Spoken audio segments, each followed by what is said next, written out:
The last time I saw the legendary comedian Patrice O'Neal was in the summer of 2011.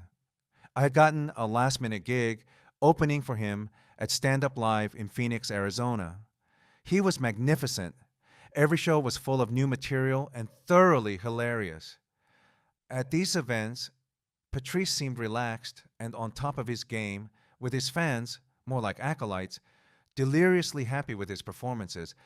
However, it all took a weird turn near the end of the weekend when he and I got into a bit of a verbal spat. I won't go into a lot of detail since the man's not here defending himself, but on many occasions, Patrice stated that he found Asians, particularly Chinese, incredibly annoying and their cultural habits objectionable. I have to admit, I didn't like some of his racist allegations, but he did make me laugh a lot. Looking back, I wish he was still alive and blasting out more critiques about China and its culture. So, what does all this have to do with my sex stories?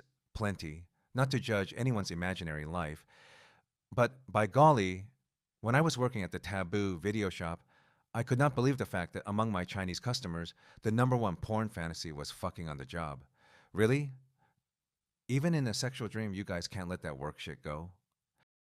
It's a common stereotype that Asians are hard and diligent overworkers, but in my opinion, the real reason they choose working all the time is to avoid looking at their personal problems.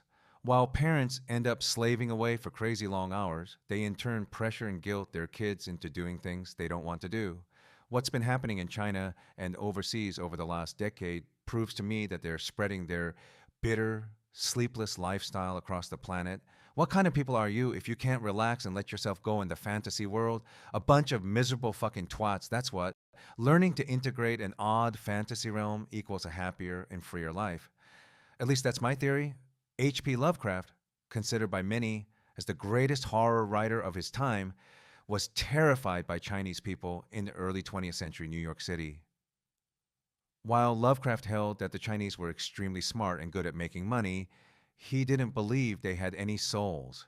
Their foreign language, grotesque food displays in the open markets, and alien manners terrified him.